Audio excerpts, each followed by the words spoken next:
Tuhan cimai segi ulo mata mai kami tuji pergi papa dale suka sande remani tus mana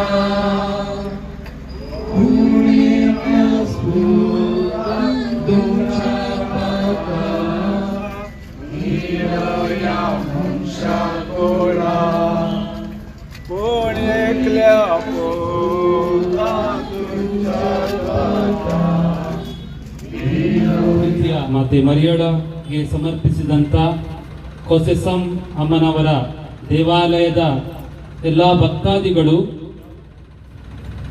ವಾರ್ಷಿಕ ಹಬ್ಬದ ಈ ಮೊದಲ ದಿವಸ ಈ ಮೆರವಣಿಗೆಯನ್ನು ಮಾಡಿ ಸರ್ವ ಧರ್ಮೀಯ ಸಹೋದರ ಸಹೋದರಿಯ ಜೊತೆಗೂಡಿ ಈ ನಾಡಿಗೋಸ್ಕರ ಹಾಗೂ ಸರ್ವರಿಗೋಸ್ಕರ ಪ್ರಾರ್ಥಿಸುವಂತ ಈ ವಿಧಿವಿಧಾನವನ್ನು ಕಳೆದ 4 ಶತಮಾನಗಳಿಂದ ನಾವು ಮಾಡುತ್ತಾ ಬಂದಿದ್ದೇವೆ. ಇವತ್ತು ಮತ್ತೊಮ್ಮೆ ದೇವರು ನಮಗೆ ಈ ಶ್ರೇಷ್ಠ ವರದಾನವನ್ನು ಕರುಣಿಸಿದ್ದಾರೆ. ಸರ್ವ ಧರ್ಮೀಯರು ನಾವು ಮಾತೆ ಮರಿಯಮ್ಮನವರ ಕೃಪೆಯಿಂದ ಈ ಭಾಗದಲ್ಲಿ ಅನ್ಯೋನ್ಯತೆಯಿಂದ ಪ್ರೀತಿಯಿಂದ ಒಬ್ಬರಿಗೊಬ್ಬರು ಸಹಕರಿಸುತ್ತಾ ಜೀವಿಸಿದ್ದೇವೆ. ಆದ್ದರಿಂದ ಈ ಶ್ರೇಷ್ಠ ದಿವಸವಾದ ಇಂದು ಸರ್ವಶಕ್ತ ತಂದೆಯಾದ ದೇವರು ತಮ್ಮ ಪುತ್ರ ಯೇಸು ಕ್ರಿಸ್ತನ ಮುಖಾಂತರ ನಮ್ಮೆಲ್ಲರನ್ನು ಪ್ರೀತಿಸುತ್ತಾರೆ. ಆ ಪ್ರೀತಿಯ ಫಲವಾಗಿ ಅಮಲೋದ್ಭವಿ ಮಾತೆ ಮೇರಿ ಅವರನ್ನು ನಮ್ಮ ಪಾಲಕಿಯನ್ನಾಗಿ ದಯಪಾಲಿಸಿದ್ದಾರೆ. ಅದೇ ಪರಿಶುದ್ಧ ಕನ್ಯಾ ಮರಿಯಮ್ಮನ ಮುಖಾಂತರ ದೇವಪುತ್ರರಾದ ಯೇಸು ಕ್ರಿಸ್ತರನ್ನು ಈ ಭೂಲೋಕಕ್ಕೆ ಅವರು ಕಳುಹಿಸಿದರು. ಹಾಗೂ ಯೇಸು ಕ್ರಿಸ್ತರು ನಮ್ಮೆಲ್ಲರನ್ನು ಪ್ರೀತಿಸಿದ್ದಾರೆ. ಆದ್ದರಿಂದ ಮಾತೆ ಮರಿಯಳ ಆ ಕೃಪೆಗಾಗಿ ಇವತ್ತು ನಾವು ವಂದಿಸುತ್ತೇವೆ. ಮಾತೆ ಮರಿಯಳೆ, ಈ ಗಂಗೊಳ್ಳಿ ಪರಿಸರದಲ್ಲಿ ನೆಲೆಸುವ ಸರ್ವ ಧರ್ಮೀಯರು ನಾವು ಎಂದೆಂದು ಅನ್ಯೋನ್ಯತೆಯಿಂದ ಬಾಳುವಂತೆ, ಒಬ್ಬರಿಗೊಬ್ಬರು ಸಹಕರಿಸಿ ಜೀವಿಸುವಂತೆ ಕೃಪೆ ಮಾಡಿರಿ. ನಮ್ಮ ಈ ಊರಿನ ಹಿರಿಯರನ್ನು, ಯುವಜನರನ್ನು, ನಮ್ಮ ಸಂಸ್ಥೆಗಳಲ್ಲಿ ವಿದ್ಯಾಭ್ಯಾಸ ಮಾಡುವಂತ ಎಲ್ಲ ಮಕ್ಕಳನ್ನು ಹರಸಿರಿ. ಕಳೆದ ವರ್ಷದಂತೆ ಈ ವರ್ಷವೂ ಕಾಲ ಕಾಲಕ್ಕೆ ಒಳ್ಳೆಯ ಮಳೆಯನ್ನು, ಬೆಳೆಯನ್ನು ನೀಡಿರಿ. ನಮ್ಮ ಉದ್ಯಮಗಳನ್ನು, ಉದ್ಯೋಗಗಳನ್ನು ಹರಸಿರಿ. ಈ ದಿವಸ ನಿಮ್ಮ ಪರಿಶುದ್ಧ ಈ ತೆರಾಲಿಯನ್ನು ನಾವು ಹೊತ್ತುಕೊಂಡು ಈ ಊರಿನಲ್ಲಿ ಮೆರವಣಿಗೆ ಮಾಡುವಾಗ ನಮ್ಮ ಊರನ್ನು, ನಮ್ಮೆಲ್ಲ ಸರ್ವ ಧರ್ಮೀಯರನ್ನು ಆಶೀರ್ವದಿಸಿರಿ. ಸರ್ವಶಕ್ತ ದೇವರು, ಪಿತಾ ಮತ್ತು ಸುತ ಮತ್ತು ಪವಿತ್ರ ಆತ್ಮರು ನಮ್ಮನ್ನು ಆ ಮಾತೆ ಮರಿಯಳ ಪ್ರತಿಮೆಯನ್ನು ಹೊತ್ತಿರುವಂತಹ ಈ ತೆರಾಲಿಯನ್ನು ಆಶೀರ್ವದಿಸಿ ಪವಿತ್ರೀಕರಿಸಲಿ. ಆಮೇನ್.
ಪಿತನ ಮತ್ತು ಸುತನ ಮತ್ತು ಪವಿತ್ರಾತ್ಮನ ನಾಮದಲ್ಲಿ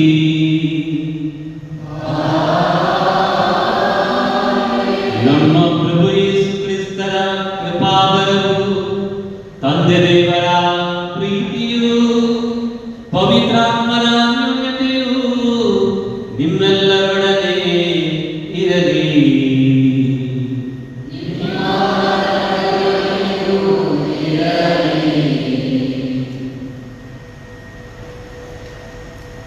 ಇದೀಗ ಕೀರ್ತನೆಗಳ ಮೂಲಕ ದೇವರನ್ನು ಸ್ತುತಿಸೋಣ. ಕೀರ್ತನೆಗಳು 150 ಕೀರ್ತನೆಗಳು. ಇಸ್ರಾಯೇಲ್ ಜನತೆಗೆ ಕೀರ್ತನೆಗಳನ್ನು ಬಿಟ್ಟರೆ ಬೇರೆ ಪ್ರಾರ್ಥನೆಗಳಿದ್ದಿಲ್ಲ. ದಿನಕ್ಕೆ 5 ಬಾರಿ ಕೀರ್ತನೆಗಳನ್ನು ಅವರು ಪಠಿಸುತ್ತಿದ್ದರು. ಸಂತೋಷದಲ್ಲೂ ದುಃಖದಲ್ಲೂ, ಜನನದಲ್ಲೂ ಮರಣದಲ್ಲೂ, ಸೋತಾಗಲೂ ಜಯಿಸಿದಾಗಲೂ ಅವರು ಕೀರ್ತನೆಗಳನ್ನು ಪಠಿಸುತ್ತಿದ್ದರು.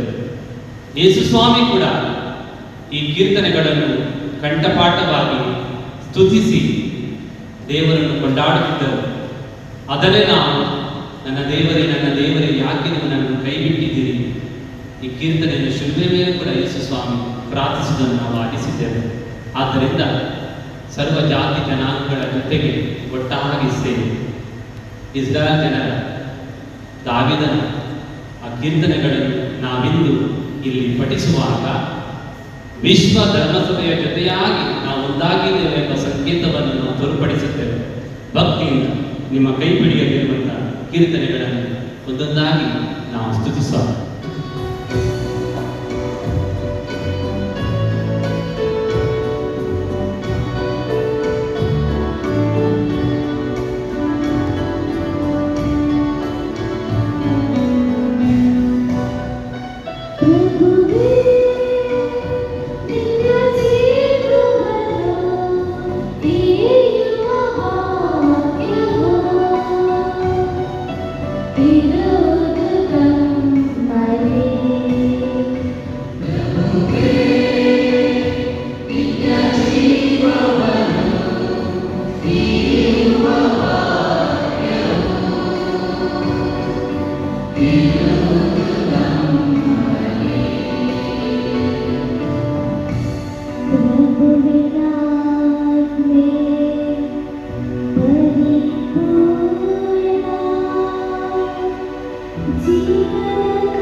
ವಾಚನ.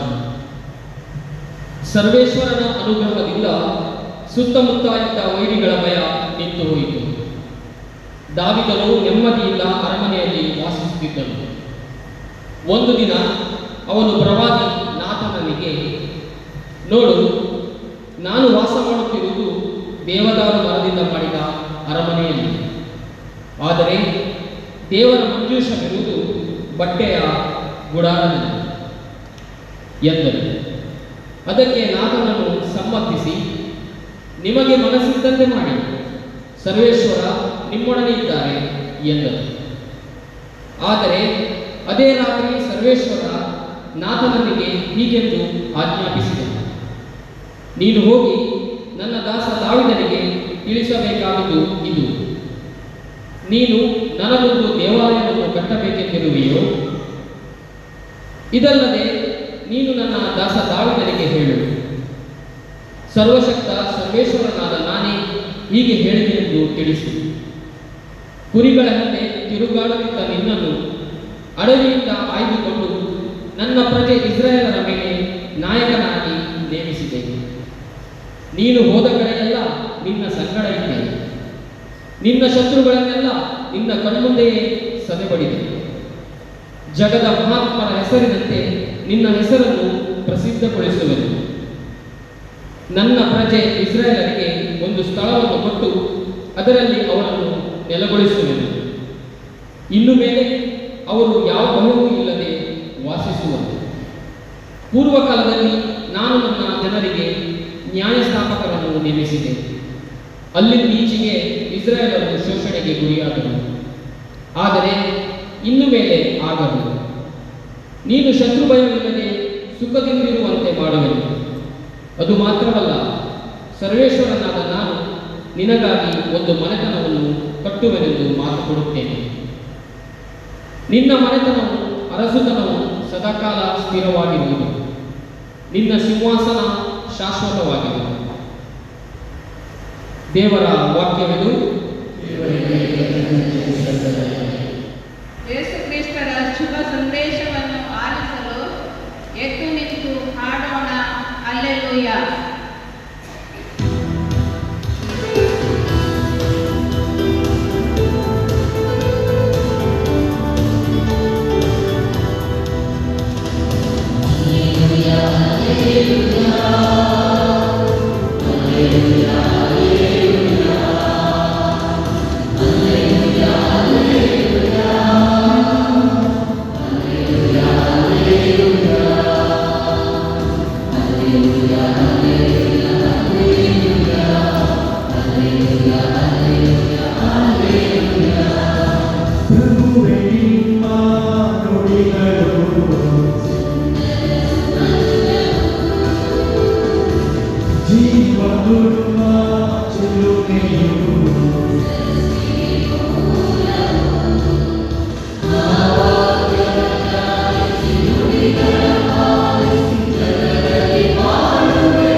ಪ್ರಭು ನಿಮ್ಮೊಡನೆ ಇರಲಿ.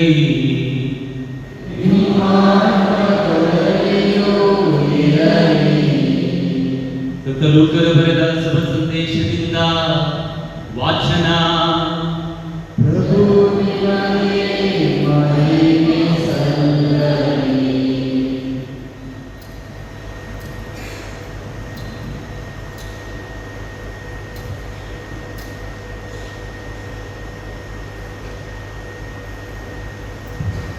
ಇದಾದ ಕೆಲವು ದಿನಗಳಲ್ಲಿ ಮರಿಯಳು ಪ್ರಯಾಣ ಹೊರಟು ಜುದೇಯದ ಗುಡ್ಡಗಾಡಿನಲ್ಲಿರುವ ಒಂದು ಊರಿಗೆ ತ್ವರೆಯಾಗಿ ಬಂದಳು. ಅಲ್ಲಿ ಜಕರಿಯನ ಮನೆಗೆ ಹೋಗಿ ಎಲಿಜಬೆತಳನ್ನು ವಂದಿಸಿದಳು. ಮರಿಯಳ ವಂದನೆಯನ್ನು ಎಲಿಜಬೆತಳು ಕೇಳಿದೆ ತಡ ಆಕೆಯ ಗರ್ಭದಲ್ಲಿದ್ದ ಶಿಶು ನಲಿದಾಡಿತು. ಎಲಿಜಬೆತಳು ಪವಿತ್ರಾತ್ಮ ಭರಿತಳಾಗಿ ಅಶುದ್ಧಾರದಿಂದ ಹೀಗೆಂದಳು, ಸ್ತ್ರೀಯರಲ್ಲೆಲ್ಲ ಧನ್ಯಳು ನೀನು, ನಿನ್ನ ಕರುಳ ಕುಡಿಯೂ ಧನ್ಯ. ನನ್ನ ಪ್ರಭುವಿನ ತಾಯಿ ನೀನು, ನನ್ನ ಬಳಿಗೆ ಬಂದುದು ಅದೆಂಥ ಭಾಗ್ಯ. ನಿನ್ನ ವಂದನೆಯ ದನಿ ನನ್ನ ಕಿವಿ ತಾಕಿದೊಡನೆ ನಲಿದಾಡಿತು ಆನಂದದಿಂದ ನನ್ನ ಕರುಳ ಕುಡಿ. ನಂಬಿ ಧನ್ಯಳಾದ ನೀನು, ದೇವರಿಂದ ಬಂದ ವಾರ್ತೆ ನೆರವೇರಿಯೇ ತೀರುವುದೆಂದು. ಪ್ರಭು ಕ್ರಿಸ್ತರ ಶುಭ ಸಂದೇಶವಿದು.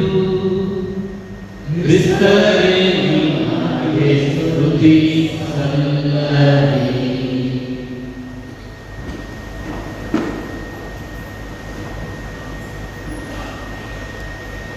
ನನ್ನ ಸಹೋದರರೇ ಮತ್ತು ಸಹೋದರಿಯರೇ, ಅಮಲೋದ್ಭವಿ ಮಾತೆ, ಸೇವೆಯ ದಾತೆ, ಈ ವಿಷಯದ ಮೇಲೆ ಸ್ವಲ್ಪ ಹೊತ್ತು ನಾವು ವಾಕ್ಯವನ್ನು ಧ್ಯಾನಿಸೋಣ.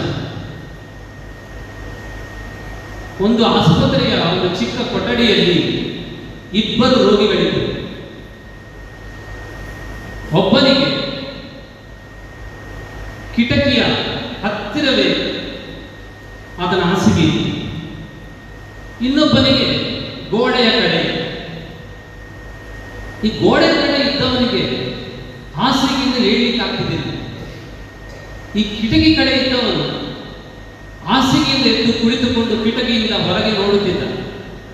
ಪ್ರತಿದಿನ ಸಂಜೆ ಆಗುವಾಗ ಈ ಕಿಟಕಿಯಿಂದ ಈ ರೋಗಿ ಹೊರಗೆ ನೋಡುತ್ತಿದ್ದ ಮತ್ತು ಗೋಡೆಯ ಕಡೆ ಇದ್ದಂತ ಆ ರೋಗಿಗೆ ಹೇಳ್ತಾ ಇದ್ದ, ಇವತ್ತು ಅಲ್ಲಿರುವಂಥ ಗಾರ್ಡನಲ್ಲಿ ತುಂಬಾ ಸುಮಧುರ ಹೂಗಳು ಅರಳಿವೆ, ಬಹಳ ಚೆನ್ನಾಗಿ ಕಾಣ್ತವೆ. ಇದನ್ನು ಕೇಳಿ ಗೋಡೆ ಕಡೆ ಇದ್ದವ ಖುಷಿಪಟ್ಟ. ಮರು ದಿವಸ ಹೇಳ್ತಾನೆ, ಇವತ್ತು ಈ ಗಾರ್ಡನಲ್ಲಿ ಪುಟಾಣಿ ಪುಟಾಣಿ ಮಕ್ಕಳು ಫ್ರಾಕ್ ಹಾಕಿ ಡ್ಯಾನ್ಸ್ ಮಾಡ್ತಾ ಇದ್ದಾರೆ, ಏನೋ ಸಂಭ್ರಮ ಇದೆ. ಮರು ದಿವಸ ಕೂಡ ಗೋಡೆ ಕಡೆಯಿಂದ ಮನುಷ್ಯ ನಿರಾಶೆಯಿಂದ ಖುಷಿ ಪಡ್ತಿದ್ದ. ಮಗದೊಂದಿನ ಹಾಗೆ ಮುಂದುವರಿಯಿತು. ಮತ್ತೊಂದು ದಿವಸ ಹೇಳಿದ, ಇವತ್ತೇನೋ ಇಲ್ಲಿ ಹಬ್ಬ ಇದೆ, ಬ್ಯಾಂಡ್ ಕೇಳ್ತಾ ಇದೆ. ಅವನು ಹೇಳಿದ್ದನ್ನೇ ಕೇಳಿ ಈ ಗೋಡೆಯ ಕಡೆ ಇದ್ದವನು ಖುಷಿ ಪಡ್ತಿದ್ದ. ಈ ಕಿಟಕಿ ಕಡೆ ಇದ್ದವನು ಒಂದು ದಿವಸ ಸತ್ತೋಗ್ತಾನೆ. ಈ ಗೋಡೆ ಕಡೆ ಇದ್ದವನಿಗೆ ಈ ಕಿಟಕಿ ಹತ್ತಿರುವಂತ ಬೆಡ್ ನನಗೆ ಬೇಕು ಅಂತ ಹೇಳ್ತಾನೆ. ಯಾಕಂದ್ರೆ ನನಗೆ ಹೊರಗೆ ನೋಡಬಹುದು, ಸ್ವಲ್ಪ ಆದ್ರೂ ಸಂತೋಷ ಸಿಗಬಹುದೆಂಬ ಉದ್ದೇಶದಿಂದ. ಪ್ರಿಯರೇ, ನರ್ಸ್ಗಳೆಲ್ಲ ಬಂದು ಅವನಿಗೆ ಆ ಕಿಟಕಿ ಕಡೆ ಆ ಬೆಡ್ ಶಿಫ್ಟ್ ಮಾಡುವಾಗ ಆತ ಬಹಳ ಕಷ್ಟದಿಂದ ಎದ್ದು ಕೂತು ಕಿಟಕಿಯಿಂದ ಹೊರಗೆ ನೋಡ್ತಾನೆ. ಒಂದು ದೊಡ್ಡ ಗೋಡೆ ಬಿಟ್ಟರೆ ಗಾರ್ಡನೇ ಇಲ್ಲ, ಹಕ್ಕಿಗಳೂ ಇಲ್ಲ, ಮಕ್ಕಳೂ ಇಲ್ಲ, ಏನೂ ಇಲ್ಲ. ಆತ ನರ್ಸ್ಗಳಲ್ಲಿ ಕೇಳ್ತಾನೆ, ಹಾಗಾದ್ರೆ ಆ ಕಿಟಕಿ ಹತ್ರ ಇದ್ದವನು ಏನು ನೋಡಿದ? ಏನು ನೋಡಿದನು? ಆ ಕಿಟಕಿ ಹತ್ತಿರ ಇದ್ದಂತ ರೋಗಿ ಕುರುಡನಾಗಿದ್ದ ಅಂತ ಹೇಳಿ. ಬಂಧುಗಳೇ, ಒಬ್ಬ ಕುರುಡನಾದರೂ ತನ್ನ ಹತ್ತಿರ ಇರುವಂತ ಆ ರೋಗಿಗೆ ನನ್ನ ಜೀವಮಾನ ಖುಷಿ ಕೊಡಬೇಕೆಂಬ ಉದ್ದೇಶದಿಂದ ಆತ ಬದುಕಿದ. ಆದ್ದರಿಂದ ಇನ್ನೊಬ್ಬರ ಸಂತೋಷಕ್ಕಾಗಿ ಬದುಕುವುದೇ ಜೀವನ ಎನ್ನುವುದನ್ನು ಮಾತೆ ಮರಿಯಳು ನಮಗೆ ಇವತ್ತು ಸಿದ್ಧಪಡಿಸ್ತಾಳೆ. ಮಾತೆ ಮರಿಯಳು ತನ್ನ ಬದುಕಿನಲ್ಲಿ ಆಕೆಯನ್ನು ಸ್ಟಿಲ್ಲಾ ಮಾರಿಸ್ ಅಂತ ಕರೀತಾರೆ. ಒಂದು ಸ್ಟೆಲ್ಲಾ ಮೇರಿಸ್ ಅಂತ ಕರೀತಾರೆ ಅವರು. ಸ್ಟಿಲ್ಲಾ ಮಾರಿಸ್ ಅಂದ್ರೆ ದುಃಖದ ಕಡಲು, ಕಡಲಿನಷ್ಟು ದುಃಖ. ಆದರೆ ನನ್ನ ದುಃಖ ಜಗತ್ತಿಗೆ ಬೇಡ, ನನ್ನ ಸಂತೋಷದಿಂದ ಜಗತ್ತು ಸಂತೋಷಿಸಲಿ ಎಂಬ ಆ ವಿಶಾಲ ಹೃದಯವುಳ್ಳಂತ ಮಮತೆಯ ತಾಯಿ ಮರಿಯಳು. ಅವಳು ನಮಗೆ ಸೇವೆಗೆ ಪ್ರತೀಕ. ನೋಡಿ, ಮೊದಲನೇ ನಿಯಮ ಏನಂದ್ರೆ, ಯಾವನಾದರೂ ಒಬ್ಬ ವ್ಯಕ್ತಿ ತನ್ನ ದೇವರ ಪ್ರೀತಿಯನ್ನು ಅನುಭವಿಸಿದನೋ ಆತನ ಮೊದಲ ಹೆಜ್ಜೆ ಸೇವೆ. If you have experienced the love of God, the next step will be service. And Mary did the same. ಸಂತರುಗಳನ್ನು ನೋಡಿ, ಮದರ್ ತೆರೇಸಾ ದೇವರ ಪ್ರೀತಿಯನ್ನು ಅನುಭವಿಸಿದ್ರು, ನೆಕ್ಸ್ಟ್ ಸ್ಟೆಪ್ ಸೇವೆ.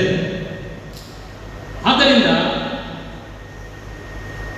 ಮತ್ತೆ ಮರಿಯಳು ದೇವರ ಪ್ರೀತಿಯನ್ನು ಅನುಭವಿಸಿದ ತಕ್ಷಣ ಓಡೋಡಿ ಸೇವೆ ಮಾಡಲಿಕ್ಕೆ ಹೋಗ್ತಾರೆ. ಇದೊಂದು ವಿಶೇಷ ವಿಚಾರಗಳನ್ನು ನಾವು ಗಮನಿಸಬಹುದು. ನಿಮ್ಮ ಮನೆಯಲ್ಲಿ ಗರ್ಭಿಣಿಯರಿದ್ದಾರೆ, ಗರ್ಭಿಣಿಯನ್ನು ಬೇರೆ ಯಾರಾದ್ರೂ ಸೇವೆ ಮಾಡಬೇಕ್ರಿ? ಮಾತೆ ಮರಿಯಳು ತಾನು ಗರ್ಭಿಣಿಯಾದಂತ ಎಲಿಜಬೆತಳ ಸೇವೆ ಮಾಡಲಿಕ್ಕೆ ಹೋಗುವುದು ಎಷ್ಟೊಂದು ನಿಸ್ವಾರ್ಥ ಸೇವೆ ತಾನೆ. ಅದು ಕೂಡ ಮಾತೆ ಮರಿಯಳು 12, 13, 14 ವರ್ಷದ ಕಣ್ಣಿಗೆ ಮೊದಲ ಗರ್ಭವತಿ ಆಗಿದ್ದು. ಎಲಿಜಬೆತಳು ಇಡೀ ವಯಸ್ಸಿನಲ್ಲಿ 90 ವರ್ಷದಲ್ಲಿ ಆಕೆ ಮೊದಲು ಗರ್ಭಿಣಿಯಾಗಿದ್ದು. ಇಬ್ಬರಿಗೆ ಅನುಭವವಿಲ್ಲ, ಒಬ್ಬರಿಗೊಬ್ಬರು ಸೇವೆ ಮಾಡ್ತಾರೆ. ಎಂಥ ಶ್ರೇಷ್ಠ ಸೇವೆ ನೋಡಿ. ಮರಿಯಳ ಶ್ರೇಷ್ಠ ಉದಾಹರಣೆ. ಆದ್ದರಿಂದ ಇವತ್ತು ನಾವು ಕ್ರೈಸ್ತರಾದವರು ನಮ್ಮಿಂದ ಇತರರು ಬಯಸುವುದು ಸೇವೆ. ಆಸ್ಪತ್ರೆಯಾಗಲಿ, ಆಶ್ರಮ ಆಗಲಿ, ಊರಾಗಲಿ, ಕೇರಿ ಆಗಲಿ, ಕ್ರೈಸ್ತರು ಅಂದ್ರೆ ಸೇವೆ. ಅದು ಆರಂಭವಾಗಿದ್ದು ಮರಿಯಳಿಂದ. The first virtue of Christians began with Mary, service. ಎರಡನೇ ವಿಚಾರ, ಯಾವ ಪವಿತ್ರ ಆತ್ಮರು ಯೇಸುವಿಗೆ ನುಡಿಸಿದ್ರು, ನಾನು ಬಂದದ್ದು ಸೇವೆ ಮಾಡಲಿಕ್ಕೆ, ಸೇವೆ ಮಾಡಿಸಿಕೊಳ್ಳಲಿಕ್ಕೆ ಅಲ್ಲ ಅಂತ ಹೇಳಿದ್ರು, ಅದೇ ಪವಿತ್ರ ಆತ್ಮ ಮರಿಯಳಿಗೆ ಏನ್ ಹೇಳಿದ್ರೆ, ಈಗೋ ನಾನು ದೇವರ ದಾಸಿ. The first word came from the mouth of Mary, service. ನಾನು ದಾಸಿ. ಅದರಿಂದ ಪ್ರಿಯರೇ, ಶ್ರೇಷ್ಠ ಸಂತರು ಮೋಶೆ ಆಗಲಿ, ಅಬ್ರಹಾಮನಾಗಲಿ, ದಾವಿದನಾಗಲಿ, ಯೋಶವನಾಗಲಿ, ಯಾರೇ ಆಗಲಿ ಆತ ಈಗೋ ನಾನು ಸಿದ್ಧನಿದ್ದೇನೆ. ಅವರೆಲ್ಲರೂ ತಮ್ಮ ಶಕ್ತಿಯಿಂದ, ಯುಕ್ತಿಯಿಂದ ದೇವರ ಸೇವೆ ಮಾಡಿದರು. ಆದರೆ ಮಾತೆ ಮರಿಯಳು ಸೇವೆ ಮಾಡಿದ್ದು ಯೇಸುವಿನ ಜೊತೆಗೆ. 3 ರೀತಿಯಲ್ಲಿ ಮನುಷ್ಯರು ಸೇವೆ ಮಾಡ್ತಾರೆ. ಒಂದು, ದೇವರಿಲ್ಲದೆ ಸೇವೆ, ಯೇಸು ಇಲ್ಲದೆ ಸೇವೆ. ಎಷ್ಟೋ ಜನರು ದೇವರನ್ನು ನಂಬುವುದಿಲ್ಲ, ಸೇವೆ ಮಾಡ್ತಾರೆ, ಅರ್ಥ ಇಲ್ಲ. You don't believe in God, but you give lot of social service. ಎರಡನೇದು, ಯೇಸುವಿಗಾಗಿ ಸೇವೆ. ಕೆಲವರು ಹೇಳ್ತಾರೆ, ನಾನು ಯೇಸುವಿಗಾಗಿ ಉಪವಾಸ ಮಾಡ್ತೇನೆ, ಯೇಸುವಿಗಾಗಿ ದಾನ ಧರ್ಮ ಮಾಡ್ತೇನೆ. ಇವತ್ತು ಯೇಸುವಿಗಾಗಿ ಏನು ಮಾಡಬೇಕಂತಿಲ್ಲ. ಮಾತೆ ಮರಿಯಳಂತೆ ಯೇಸುವಿನ ಜೊತೆಗೆ ವಿತ್ ಜೀಸಸ್. ಪವಿತ್ರ ಬೈಬಲ್ನಲ್ಲಿ ಎಲ್ಲ ವ್ಯಕ್ತಿಗಳು ಅವರಿಗೆ ಯೇಸುವಿನ ಜೊತೆ ಸೇವೆ ಮಾಡಲಿಕ್ಕೆ ಅವಕಾಶ ಸಿಕ್ಕಿಲ್ಲ. ಮಾತೆ ಮರಿಯಳು ದಾವೀದನ ಮೊದಲ ವಚನದಲ್ಲಿ ನೋಡಿ, ಆ ಗರ್ಭ ಗುಡಿಯ ಬಗ್ಗೆ ಮಾತಾಡ್ತಾನೆ. ಮೊದಲ ಪವಿತ್ರ ಪ್ರಸಾದದ ಸಂಪುಟ ಅದನ್ನು ತೆಗೆದುಕೊಂಡು ಸೇವೆ ಮಾಡಲಿಕ್ಕೆ ಹೋಗುವುದು. ಇದು ಎರಡನೇ ವಿಚಾರ.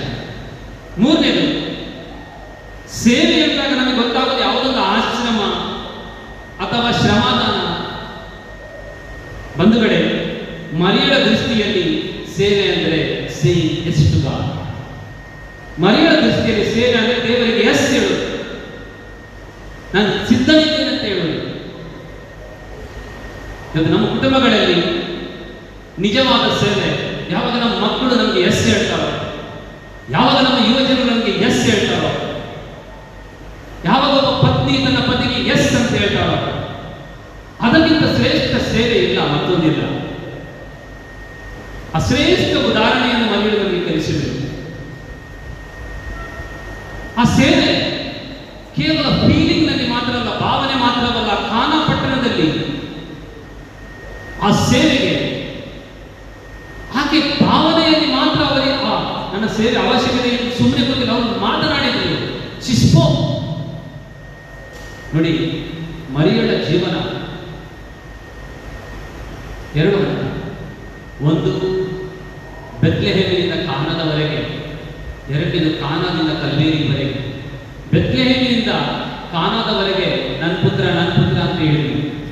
ಕಾನಾ ಪಟ್ಟಣದಲ್ಲಿ ಆಕೆಗೆ ನಿಜವಾಗಿ ಗೊತ್ತಿತ್ತು, ಯಾವಾಗ ನನ್ನ ಪುತ್ರ ಸೇವೆ ಆರಂಭಿಸ್ತಾನೋ ಶಿಲುಬೆ ಅವರಿಗೆ ಹತ್ತಿರ ಆಗ್ತದೆ, ಶಿಲುಬೆಯಲ್ಲಿ ಸಾಯ್ತಾನೆ.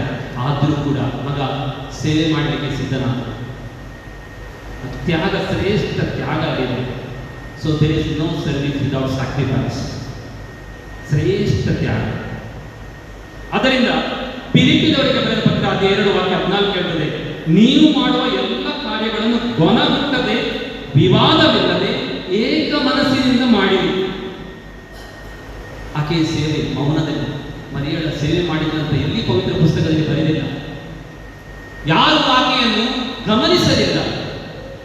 ದ ರಿಯಲ್ ಸರ್ವಿಸ್ ಯಾರು ಗಮನಿಸಬಾರದು, ಯಾರು ನನಗೆ ಗೌರವ ಕೊಡಬಾರದು.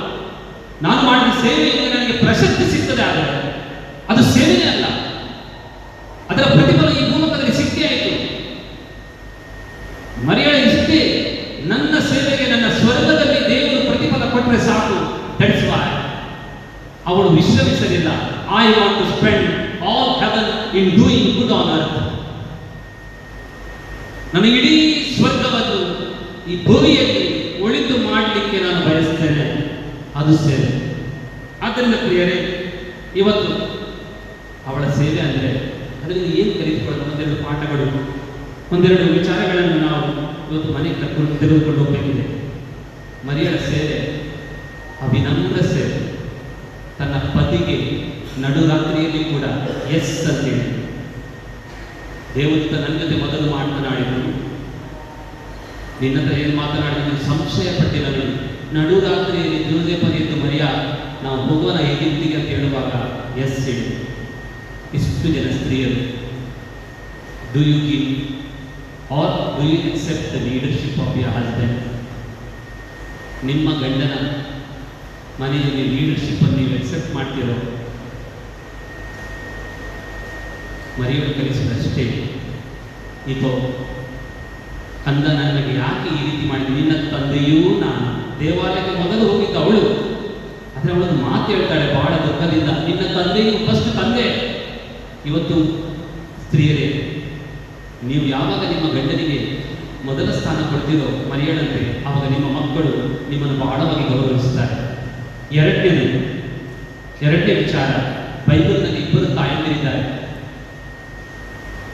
ಮರಿಯ ತನ್ನ ಪುತ್ರನನ್ನು ಇಡೀ ಮನುಕುಲಕ್ಕೆ ಜೀವ ಕೊಡಲು ಸಿದ್ಧ ಮಾಡಿದರೆ ಹೆರೋದಿಸಿದಳು.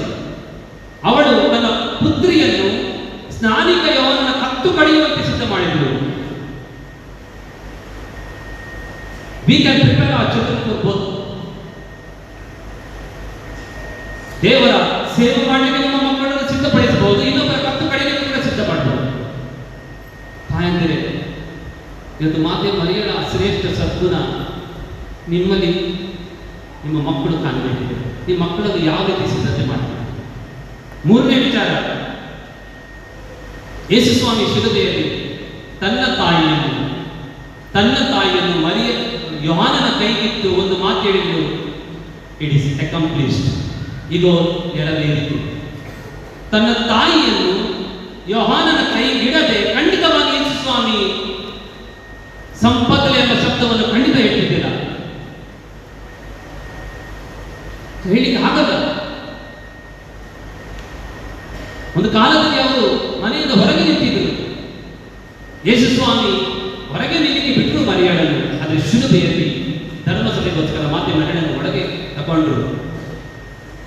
ಇದೋ ನಿನ್ನ ಮಗನು ಅಂತ ಹೇಳಿದ ನಂತರವೇ ಅವರು ಹೇಳಿದರು, ಎಲ್ಲವನ್ನೂ ನೆರವೇರಿತು.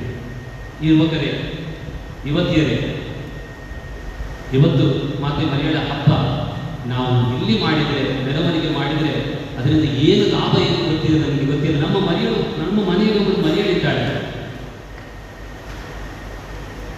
ಅವಳನ್ನು ಯೇಸು ನಮ್ಮ ಕೈಯಲ್ಲಿ ಕೊಟ್ಟಿದ್ದಾರೆ. ನನ್ನ ಕೈಯಲ್ಲಿ ಕೊಟ್ಟು, ನನ್ನ ಅಮ್ಮನನ್ನು, ನನ್ನ ಸಹೋದರಿಯರು ನಮ್ಮ ಕೈಯಲ್ಲಿ ಕೊಟ್ಟು ಇಟ್ ಇಸ್ ಅಕಂಪ್ಲಿಷ್ಡ್ ಅಂತ ಹೇಳಿದ್ದಾರೆ. ಅವರಿಗೆ ಭರವಸೆ ಇದೆ, ನಮ್ಮ ತಾಯಂದಿರನ್ನು, ನಮ್ಮ ಹೆಣ್ಣು ಮಕ್ಕಳನ್ನು ನಾವು ಗೌರವಿಸ್ತೇವೆ ಅನ್ನೋ ಉದ್ದೇಶದಿಂದ. ಆದ್ದರಿಂದ ಇವತ್ತು ನಾವು ನಮ್ಮ ಹಬ್ಬವನ್ನು ಆಚರಿಸುವಾಗ ಇಂಥ ಕೃಪೆ ದೇವರು ನಮಗೆ ಹೇರಳವಾಗಿ ಕರುಣಿಸಲಿ ಎಂದು ನಾವು ಪ್ರಾರ್ಥಿಸುವ. ಇಸ್ರಾಯೇಲರಿಗೆ ದೇವರು ವಾಗ್ದಾನಿಸಿದ ಜಗತ್ ರಕ್ಷಕ ಮೆಸ್ಸಿಯ ತನ್ನಿಂದ ಹುಟ್ಟಿ ಬರಲಿರುವರು ಎಂಬ ಶುಭ ಸಂದೇಶವನ್ನು ಗಾಬ್ರಿಯಲ್ ದೂತರ ಮುಖಾಂತರ ಸ್ವೀಕರಿಸಿದ ಮಾತೆ ಮರಿಯಮ್ಮನವರು ಹರ್ಷೋದ್ಗಾರದಿಂದ ದೇವರಿಗೆ ಕೃತಜ್ಞತೆ ಸಲ್ಲಿಸುತ್ತಾ ಸ್ತುತಿಗೀತೆಯನ್ನು ಹಾಡಿದರು. ಜಗತ್ ರಕ್ಷಕ ಯೇಸು ಕ್ರಿಸ್ತರ ದೈವೀ ರಕ್ಷಣಾ ಅನುಭವವನ್ನು ದಿನನಿತ್ಯವೂ ನಾವು ಪಡೆಯುತ್ತಿದ್ದೇವೆ. ಕೃತಜ್ಞತೆಯುಳ್ಳವರಾಗಿ ಮರಿಯಳ ಗೀತೆಯೊಂದಿಗೆ ದೇವರನ್ನು ಸ್ತುತಿಸೋಣ. ದಯವಿಟ್ಟು ಎಲ್ಲರೂ ಎದ್ದು ನಿಲ್ಲೋಣ.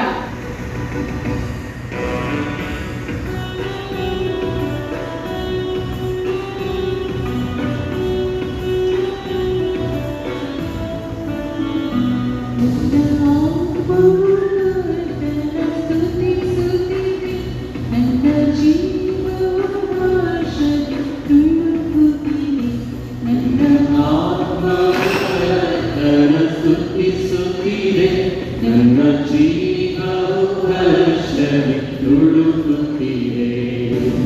ಆತ್ಮವು ಕರ್ತನ ಸ್ತುತಿಸುತ್ತಿದೆ, ನನ್ನ ಜೀವವು ಹರ್ಷದಿ ತುಳುಕುತ್ತಿದೆ.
ತೃಪ್ತಿಪಡಿಸಿದನು ಹಸಿದವರನ್ನು, ಹೊರದೂಡಿದನು ಸಿರಿವಂತರನ್ನು.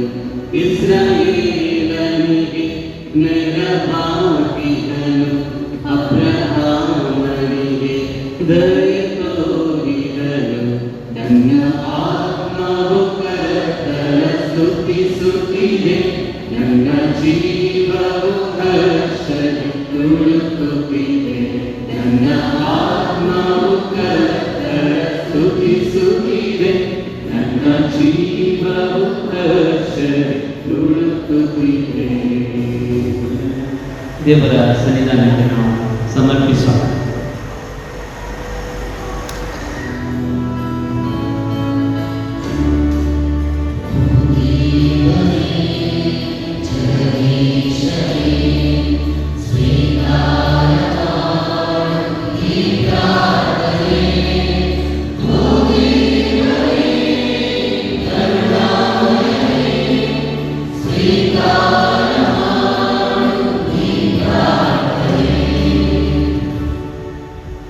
ಪ್ರೀತಿಮಯ ತಂದೆಯೇ, ನಮ್ಮ ಜಗದ್ಗುರು, ಧರ್ಮಾಧ್ಯಕ್ಷರು, ಯಾಜಕರು, ಧಾರ್ಮಿಕ ಸಹೋದರ ಸಹೋದರಿಯರನ್ನು ನಿಮ್ಮ ದೈವಿಕ ಪ್ರೀತಿಯಲ್ಲಿ ತುಂಬಿರಿ.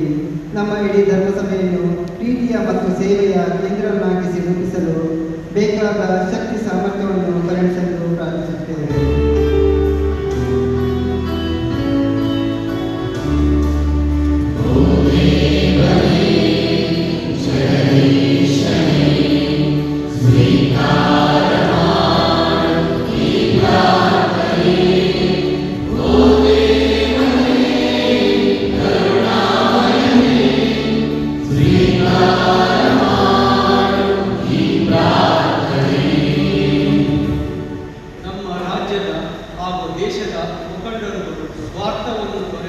ನಿಶ್ಚಯ ಆಡಳಿತದ ಮೂಲಕ ಹಾಗೂ ನಿಸ್ವಾರ್ಥ ಸೇವೆಯ ಮೂಲಕ ಸರ್ವರನ್ನು ಅಭಿವೃದ್ಧಿಯ ಹಾದಿಯಲ್ಲಿ ಮುನ್ನಡೆಸಿ ಶಾಂತಿ ಮತ್ತು ಐಕ್ಯತೆಯಿಂದ ಜೀವಿಸುವಂತೆ ಬೇಕಾದ ಕೃಪಾ ವರಗಳನ್ನು ಅವರಿಗೆ ದಯಪಾಲಿಸಿ ಎಂದು ಪ್ರಾರ್ಥಿಸುತ್ತೇವೆ.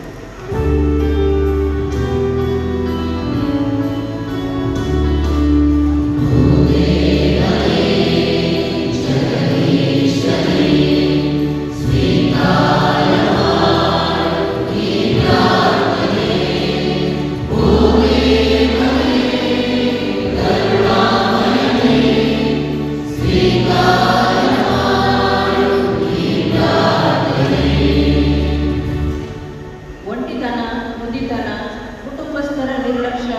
ಹಾಗೂ ಇನ್ನಿತರ ಮಾನಸಿಕ ಹಾಗೂ ದೈಹಿಕ ರೋಗಗಳಿಂದ ಬಳಲುತ್ತಿರುವವರು ತಮ್ಮ ಕಷ್ಟ ಸಂಕಷ್ಟಗಳನ್ನು ಪ್ರಭುವಿಗೆ ಸಮರ್ಪಿಸಿ ತಮ್ಮ ಬಾಳಿಗೆ ಹೊಸಾರ್ಥ ಕಂಡುಕೊಳ್ಳಲು ಬೇಕಾದ ಶಕ್ತಿಯನ್ನು ನೀಡಿರೆಂದು ಪ್ರಾರ್ಥಿಸುತ್ತೇವೆ.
Sweet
ಎಲ್ಲ ಪ್ರಕೃತಿ ವಿಪತ್ತುಗಳಿಂದ ಕಾಪಾಡಿದ್ದಕ್ಕಾಗಿ ನಿಮ್ಮನ್ನು ವಂದಿಸಿದ್ದೇವೆ.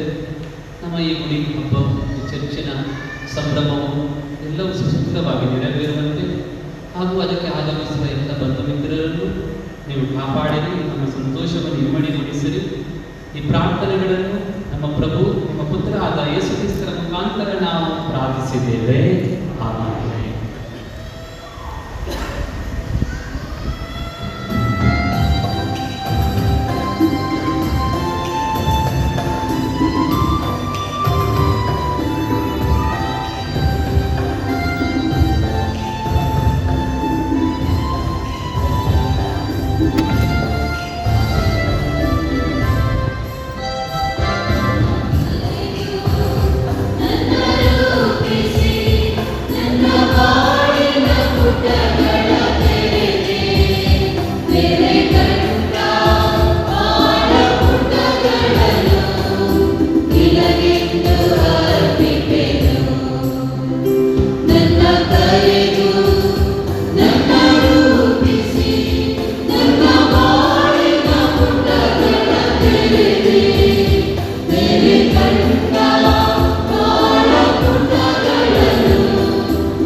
ಸ್ವರ್ಗದಲ್ಲಿರುವ ನಮ್ಮ ತಂದೆ, ನಿಮ್ಮ ನಾಮ ಪೂಜಿತವಾಗಲಿ, ನಿಮ್ಮ ರಾಜ್ಯ ಬರಲಿ, ನಿಮ್ಮ ಚಿತ್ತ ಸ್ವರ್ಗದಲ್ಲಿ ನೆರವೇರುವ ಪ್ರಕಾರ ಭೂಮಿಯಲ್ಲಿಯೂ ನೆರವೇರಲಿ.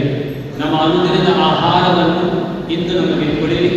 ನಮಗೆ ತಪ್ಪು ಮಾಡಿದನ್ನು ನಾವು ಕ್ಷಮಿಸುವ ಪ್ರಕಾರ ನಮ್ಮ ಪಾಪಗಳನ್ನು ಕ್ಷಮಿಸಿರಿ. ನಮ್ಮನ್ನು ಶೋಧನೆಗೆ ಒಳಪಡಿಸದೆ ಕೇಳಿನಿಂದ ನಮ್ಮನ್ನು ರಕ್ಷಿಸಿರಿ.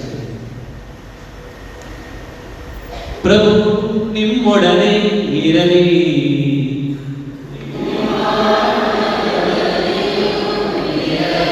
ಸರ್ವಶಕ್ತ ದೇವರಾದ ಪಿತಾ ಮತ್ತು ಸುತ ಮತ್ತು ಪವಿತ್ರಾತ್ಮರು ನಿಮ್ಮನ್ನು ಆಶೀರ್ವದಿಸಲಿ. ಹೋಗಿ ಬನ್ನಿ. ಕ್ರಿಸ್ತರ ಶಾಂತಿ ಸದಾ ನಿಮ್ಮೊಡನೆ ಇರಲಿ. ದೇವರಿಗೆ ಕೃತಜ್ಞತೆ ಸಲ್ಲಲಿ. ದಯವಿಟ್ಟು